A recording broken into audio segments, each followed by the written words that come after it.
Todas as minhas entradas para o card principal do UFC desse final de semana, o UFC Johnny Walker contra Zhang.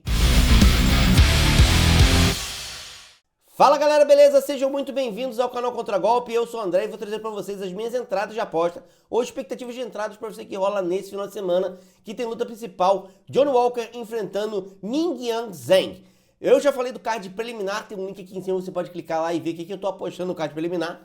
Pro card principal, vamos começar a brincadeira pegando aí uma luta de dois atletas que são pouco conhecidos, né? A gente tem o Tai e Lake Nuarji, que vai enfrentar o Kiever Crosby. O Nueraj e o Crosby estão fazendo a luta de entrada aí, essa luta é uma luta de substituição de última hora, tá? O Nueraj pegou essa luta de última hora e ele tá como favorito para esse combate. E eu acho que ele vence, tá? O Crosby, eu acho que piorou o adversário dele, ele ia enfrentar o Kenan Song, se eu não tô enganado. Mudou aí pro Nueraj e eu acho que agora a coisa ficou ruim pra ele, tá? Acho que o Nueraj vence esse combate, ele tá como favorito com a odd esmagada, tá? Na hora de gravar esse vídeo tá com a odd 1.23 e eu acho que ele vence a luta na decisão. Talvez colocar mais do que um round e meio e que o segundo round começa sejam boas opções para esse combate, mas para apostar no Nueraj é complicado, tá? Ele é um atleta que tá muito favorito e eu não acho que vale a pena você entrar com essa aposta.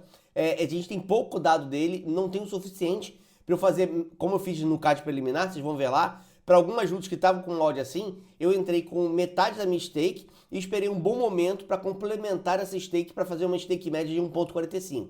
Nesse caso, eu prefiro ficar de fora e esperar esse momento. Se esse momento acontecer, se o Crosby tiver uma boa entrada ali e se der bem no combate, dá para você colocar uma entrada acima de 1.45, seja a odd chegar nesse número, a favor do Nueraj, porque eu acho que no fim das contas ele vence o combate, tá? Mas fora isso, eu vou só assistir essa luta. Aliás, é bem importante a galera saber que gestão de aposta também é você não apostar em lugar em que você não tem o que ganhar ali, tá? E ganhar numa odd pequena dessa, com o nível de acerto que é possível se ter no MMA, é muito difícil ser lucrativo com uma odd abaixo de 1.45, então cuidado com essas suas apostas aí em super favoritos. Sumo da Edge contra Kevin Borjas.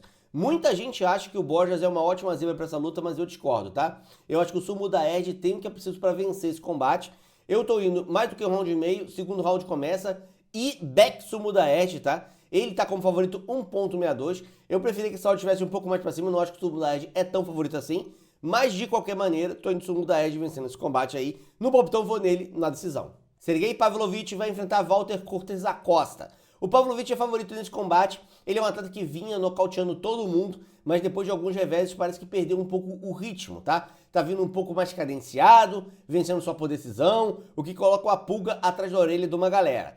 O Acosta é um atleta que tem bem menos poder de nocaute, mas é um atleta que se movimenta bem e que já lidou com outros caras que têm um grande poder de nocaute e usando o jogo de queda. Nesse caso, eu acho que usar o jogo de queda contra o Pavlovich não vai funcionar, tá? Acho que o jogo de grappling do Pavlovich, apesar dele não utilizar tanto no MMA, eu vi em lutas antes de ele entrar no UFC e me pareceu de boa qualidade. Não acho que o Acosta vai ter essa facilidade de levar pro chão e controlar a luta, tá? A força física do Pavlovich, eu acho que vai salvar ele nesse momento aí. E no jogo de trocação, embora o Acosta se movimente muito bem, a diferença do poder de nocaute do Pavlovich é enorme. Se o Pavlovich for para cima buscando o nocaute, eu acho que consegue nocautear o Acosta, tá? A minha aposta para essa luta é um nocaute no primeiro round para o Pavlovich. Se ele vier de outra forma para a luta, se ele vier cadenciado como ele veio na luta anterior, a gente pode ter uma vitória por decisão do Pavlovich, ganhando um round ou outro, que entra uma mão mais pesada, isso impressiona os árbitros e os árbitros acabam dando round para ele, tá? Minhas apostas para essa luta seriam back Pavlovich. A odd está 1.40. Para mim, 1.45 é uma boa entrada. Eu acho que eu consigo forçar uma odd 1.45, propor essa odd ali e tentar entrar nessa odd que é uma odd ótima para mim, tá? Vou de back Pavlovich para vencer o combate. Não vou colocar em que round acaba porque tem a chance do nocaute do Pavlovich que pode surpreender até no primeiro round. Brian Ortega vai enfrentar Aljamain Sterling na categoria peso-pena. Essa que para mim pode ser uma das melhores lutas da noite, tá? A gente tem o Sterling que vai tentar buscar um jogo de queda. Por que você está falando isso, André? Porque depois que o Sterling subiu de categoria, para quem não lembra, ele foi campeão peso galo, acabou perdendo seu cinturão, subiu de categoria. Nessa categoria fez duas lutas e nas duas lutas ele buscou bastante o jogo de queda. Tá fazendo uma estratégia parecida com o que o Moicano fez quando subiu de divisão, tá? Mesclando pouco a trocação, mas usando bastante jogo de queda como arma principal para garantir a vitória. Nessa luta contra o Brian Ortega, acho uma péssima ideia fazer isso, porque o Brian Ortega, na minha opinião, é um dos caras que tem o melhor jiu-jitsu, um dos melhores jiu-jitsu dessa categoria de peso. Então, se o Sterling ficar buscando muito jogo de queda, pode se complicar contra o Ortega. A melhor estratégia para o Sterling, na minha opinião, seria tentar travar o Ortega contra a grade e tentar usar bastante jogo de trocação. Mesmo travando contra a grade, o Ortega tem qualidade para buscar uma guilhotina ou tentar fazer uma transição com ataque para finalização da grade. Então, assim, é uma situação complicada para o Sterling. E manter um jogo de trocação, a gente tem uma diferença de punch aí. Na minha opinião, o Ortega, embora não tenha a mesma versatilidade de chutes e outros golpes que o Sterling tem, pra mim tem mais punch, tá? Então, pra mim, nessa luta, o favorito é a zebra, tá? O favorito é o Brian Ortega. O Aljamain Sterling é um favorito, super favorito, tá com uma odd de 1.34. Então, assim, entrar em Brian Ortega, se ele vence esse combate, acho que tá mais que 3-1, tá quase 4-1 aí a favor do Ortega. É uma ótima zebra, na minha opinião. Como eu acho que o Ortega não vai tentar buscar o jogo de finalização, porque ele não tem essa característica, ela aparece quando os atletas grudam nele, e se o Sterling for esperto, não vai buscar tanto jogo de queda assim, eu acho que essa luta pode estender um pouco mais, tá? Então eu coloco que vai durar mais do que um round e meio, que o segundo round começa e vou aí em Lei Sterling, tá? Contra o Sterling nesse combate. Luta principal da noite. Gente, essa luta foi muito difícil pra mim analisar. Muita gente acha que a luta, assim, é batata, tá fácil. Por quê? Porque olha o retrospecto do Zhang. O Zhang vem de 3 lutas no UFC, nocauteou 3 adversários, muito rápido, então ele tem um poder de nocaute infinito. O John Walker já foi nocauteado várias vezes no UFC. Tá lógico o que vai acontecer aí. O Zhang vai nocautear o Walker. Essa é a leitura que o mercado tá fazendo, inclusive, tá? A odd do Zhang tá 1.23. O atleta tá lutando em casa, com o poder de nocaute, enfrentando um cara que tem um queixo fraco. Mas deixa eu trazer um outro aspecto aqui pra vocês que a gente descobre olhando um pouquinho mais a fundo as estatísticas, tá? O John Walker, quando estreou no UFC, ele fez melhor do que o Zhang, tá? Ele nocauteou 3 caras mais rápido do que o Zhang nocauteou, todos no primeiro round. Acho que somava o tempo das 3 primeiras lutas do John Walker no UFC. Se olhava pro John Walker e falava assim, nossa, esse cara vai ganhar do John Jones, tá? Não dava 4 minutos somar o tempo de todas as lutas, dava um round.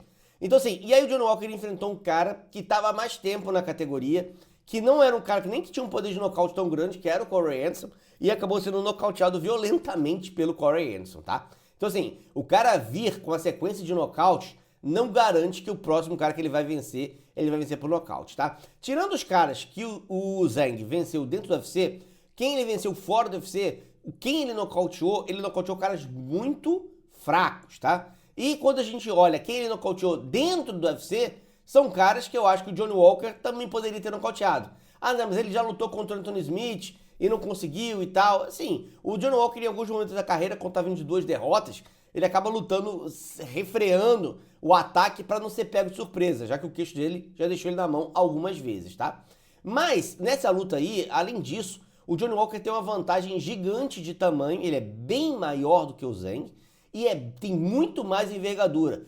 Se eu não me engano, são 17 centímetros a mais de envergadura que o Johnny Walker tem.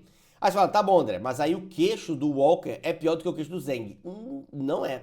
O Zhang tem 6 derrotas, das 6 derrotas que ele tem, 3 vezes ele sofreu nocaute fora do UFC, ou seja, com atletas de qualidade inferior. Então assim, eu acho que são 2 atletas que têm poder de nocaute, equivalente na minha opinião, e os 2 atletas têm o queixo fraco. Talvez o Johnny Walker tenha o queixo sofrido um pouco mais, porque ele tá lutando no alto nível há mais tempo. O Zhang ainda não teve essa oportunidade, tá? Mas eu não acho que o Zhang é esse cara que tem um queixo infinito, tá? Acho que o queixo do Zhang também é fraco. Então assim, quando você vai pesar essas 2 coisas, você fala, peraí, os 2 têm poder de nocaute, os 2 têm queixo fraco, um tem mais experiência e ele tem mais não, envergadura, mais tamanho, tá? São as vantagens do Johnny Walker. As vantagens do Zhang são, né, na verdade, são mais de uma. Ele tá lutando em casa, tá? Esse evento acontece na casa dele, ele é a estrela do evento, então isso influencia o fuso horário para ele melhor, enfim. As coisas para ele são melhores nessas condições, tá? E ele vem numa fase melhor. Ele tá vindo de 3 vitórias seguidas por nocaute. Então o nível de confiança do Zhang tá lá no talo. Então assim, você tem vantagens e desvantagens para os dois atletas. Aí você vai olhar a odd está 1,23 para o Zhang. Ou seja, está colocando o Zhang como favorito 80, 85%. É muito para um cara que não mostrou muita coisa no UFC ainda, tá? Então, o Johnny Walker pode vencer esta luta. Não é assim, claro que o Zhang vai vencer. São dois caras com poder de nocaute, os dois de queixo fraco, qualquer um pode nocautear, tá? Mas as casas de aposta estão considerando apenas a possibilidade do Zhang nocautear. Então, para fazer dinheiro nessa aí, eu vou de Johnny Walker, tá? Eu vou colocar que o Johnny Walker consegue um nocaute no segundo round. O Zhang, acho que 2 ou 3 vezes na sua vida apenas passou do primeiro round. E, pelo que eu vi, nessas lutas ele cansou bastante. Não sei como é que tá o preparo físico dele para essa, mas se o Johnny Walker, por exemplo, agarrar, travar contra a grade e sobreviver um primeiro round aos ataques do Zhang, pode ser que o Zhang perca bastante performance, tá? E a gente tem um Johnny Walker crescendo a partir do segundo round, talvez até conseguindo um nocaute. Então, eu vou arriscar nessa, mas por favor, crianças, não façam isso em casa, tá? Vou de Lei Zhang. Johnny Walker vence a luta, na minha opinião, por um nocaute no segundo round. Seja o que Deus quiser. Espero que você faça green, porque se você fizer green, significa que eu também fiz green. A gente tem um link aqui para você ver também o que eu falei do card preliminar. A gente se vê na próxima. Um grande abraço e até mais!